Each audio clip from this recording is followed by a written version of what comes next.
Hello guys, welcome back to my channel. আশা করি তোমরা খুব ভালো আছো, আমিও খুব ভালো আছি। আজকে আমার জীবনে অনেক বড় একটা ঘটনা ঘটে গেছে। কী ঘটনা ঘটেছে জানতে হলে তোমাদের ফুল ভিডিওটা দেখতে হবে। এখন বাজে হচ্ছে যে রাত 1:15-20 হবে। আমি প্রেমানন্দ মহারাজের সাথে দেখা করবো বলে বেরিয়ে গেছি। প্রেমানন্দ মহারাজ এই 3টে 3:30-এর দিকে আসবে বলছে দাদা। তো দেখা যাক কি হয়, কটা থেকে দর্শন পাই। আজকে যদি দর্শন পাই আমার জীবন ধন্য হয়ে গেল। তো চলো দেখা যাক। একটু হেসি আসছে তোমরা। আমি কালীকুঞ্জ প্রেমানন্দ মহারাজের আশ্রম তার সামনে পৌঁছে গেছি। তো সামনেই আশ্রম, ওখান থেকেই মহারাজ বেরোবেন। তো চলো দেখি। তো তোমরা তো বুঝেই গেছো, আমি টোটোতে আস্তে আস্তে তোমাদেরকে বললাম আমি আমার জীবনে বড় বড় ঘটনা ঘটে গেছে, কার সাথে আমি দেখা করতে যাচ্ছি। আমি প্রেমানন্দ মহারাজের সাথে দেখা করতে যাচ্ছি, এবং আমি না আম, এখানে তাদেরকেই যেতে দেখছো, তারাই সবাই প্রেমানন্দ মহারাজের সাথে দেখা করতে যাচ্ছে। দেখো, এই মোড়টা হচ্ছে প্রেমানন্দ মহারাজের আশ্রমের ঠিক 5 মিনিট আগের মোড়। এই মোড়েই আমি দাঁড়িয়েছিলাম। আর এখানে এই মহারাজরা যারা মাইকিং করছে তারা সবাই প্রেমানন্দ মহারাজের শিষ্য, এবং তারা আসার আগে মাইকিং করছে।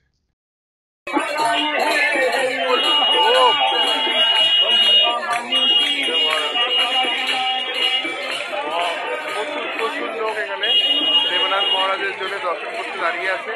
তো আমি দর্শন নিশ্চয়ই পাবো। সবাই আসছে একে একে, দেখাচ্ছি তোমাদেরকে। আর সবাই ওখানে গিয়ে জানতে পারলাম সবাই এই রাস্তার দুধারে বসে আছে জায়গা ধরার জন্যে। কেউ বিকেল 5টা, কেউ 6টা, 7টা, 8টা, 9টা থেকে বসে আছে। এখন বাজে প্রায় রাত 2:30 কি 2:45 হবে। তো এখন মহারাজের আসার টাইম হয়ে গেছে, তার জন্য ভিড় হচ্ছে। এই দেখো, এই বাচ্চা মেয়েটা ফুল দিয়ে রঙ্গোলি করছে মহারাজা আসার সোয়াগাতের জন্যে। আর এই দেখো, মানুষ ঠিক ঠিক করছে, এত ভিড়। কেউ বা যারা বৃন্দাবনের উদ্দেশ্যে আসছে ঘুরতে, তারা ডাইরেক্ট কেউ ট্রেন থেকে নেমে নেমে পড়েছে মহারাজকে দেখবে বলে। তো এরকম প্রচুর ভক্ত আছে এরকম। তো এই দেখো আমার পেছনে এই দাদারা, ওরা বিহার থেকে এসে প্রেমানন্দ মহারাজকে দেখতে একদম জাস্ট ডাইরেক্ট ট্রেন থেকে নেমে মহারাজকে দেখতে চলেছে। ওরা এখনো হোটেলও পায়নি। আর এই দেখো, এটা মহারাজের সিকিউরিটিতে যা পুলিশরা আসছে, সব রাস্তা ফাঁকা করছে যাতে মহারাজ এই মুহূর্তে ঢুকবে, যাতে কোনো অসুবিধা না হয়, বিঘ্ন না হয়। পুলিশের গাড়ি আসছে। আর আমরা তো উদ্বিগ্ন হয়ে গেছি যে মহারাজ এই আসছে, দেখতে পাবো তো, ঠিক করে দেখতে পাবো তো। তার মধ্যেও ভিডিও ভিডিও করছি, যেটা স্মরণীয় একটা মুহূর্ত, যে এটাকে তুলে ধরে রাখতে হবে, এবং আর ঠিকঠাক দর্শন করতে হবে। তো সব মিলিয়েই নার্ভাস। তো এই বলতে বলতে রাধে রাধে কি, রাধা রাধে কি, রাধা রাধে কি, রাধা রাধে কি, তো তোমরা তো দেখতেই পেলে, প্রেমানন্দ মহারাজ বেরিয়ে গেল ভক্তদেরকে দেখা দিয়ে। ডান দিকে চলে গেলেন। ওদিকে ডান দিকেও ভক্তরা দাঁড়িয়ে আছে, তাদেরকে দর্শন দিয়ে আবার বাঁদিকে ব্যাক করবে। বাঁদিকে 5 মিনিট গিয়েই ওনার আশ্রম সামনে। আর এই দেখো, মহারাজ চলে যাওয়ার পরে রাস্তায় তো মানুষ ফুল ছিটাচ্ছিল মহারাজকে যখন যায়। তারপর সবাই রাস্তায় গড়াগড়ি দিচ্ছে এই ফুলের মাঝখানে, বা মহারাজের পায়ের ধুলো নেওয়ার জন্যে। দেখো, হুমড়ি খেয়ে পড়ছে। এবং আর এই একজন ভদ্রলোক শিব সেজে আছে, বরফের মধ্যে বসে আছে এই ঠান্ডার মধ্যে। সবাই প্রণাম করছে ওনাকে, ফটো তুলছে, ভিডিও নিচ্ছে। তো আমিও নিয়ে নিয়েছি। অনেকটা বড় আস্তরণ, বরফের আস্তরণের উপরে উনি বসে আছেন, কনস্ট্যান্ট বসে, এদিক ডান দিক বাদিক কিচ্ছু করছেন না। তো এটা একটা বিশাল মানে পাওয়ার, যে উনি এই ঠান্ডার মধ্যে ওইভাবে বরফের মধ্যেও বসে আছেন, এবং তার জন্য সবাই ওনাকে প্রণাম করছে।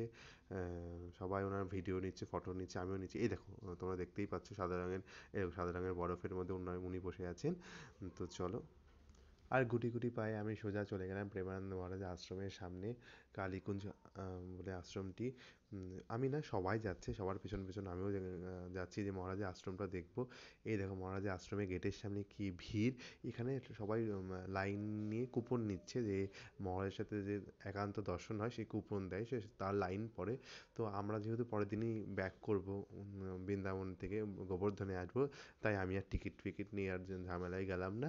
কারণ টিকিট নেব দিয়ে মহারাজের সাথে দেখা হবে না, ফালতু আমার জন্য অন্য একজন দেখতে পারবে না, তাই চলে আসলাম। এই দেখো এই সামনেটা হচ্ছে মহারাজের আশ্রম। তো সবাই ওনার সাথে সাথে গেছিলো, আবার বিলোকে বেরিয়ে পড়ছে এবং এত ভিড়। আর আমার প্রেমানন্দ মহারাজের আশ্রমে এই মোড়টা থেকে মানে মেন রাস্তায় আসতে 1 ঘন্টা সময় লেগেছে। 5 মিনিটের রাস্তা, যেটা বেরোতে কমসে কম 1 ঘন্টা। আমি ঘড়ি দেখেছি, বেরোচ্ছেই না লাইন, আস্তে আস্তে আস্তে আস্তে, এত হাজার হাজার লোক। তো তুমি দেখতেই পাচ্ছ, তার মধ্যেও ভিডিও করেছি আমি, যে দেখার জন্য এত রাতে এত মানুষের ঢল, শুধু একটা মানুষকে দেখবে বলে এক ঝলক। হ্যাপিলি ডান প্রেমানন্দ প্রেমানন্দ মহারাজের দর্শন। প্রেমানন্দ মহারাজকে খুব সুন্দরভাবে দর্শন করেছি। তো জীবন ধন্য হয়ে গেছে, আর কিছু বলার নেই। আমি খুব ধন্য, কৃতজ্ঞ ভগবানের কাছে এত সুন্দর বৃন্দাবনে এসে করার সুযোগ দেওয়ার প্রেমানন্দ মহারাজের। প্রেমানন্দ মহারাজের দর্শনের জার্নিটা এখানেই শেষ করছি। নেক্সট ব্লগে তোমার সাথে দেখা হচ্ছে নতুন কিছু নিয়ে। টাটা।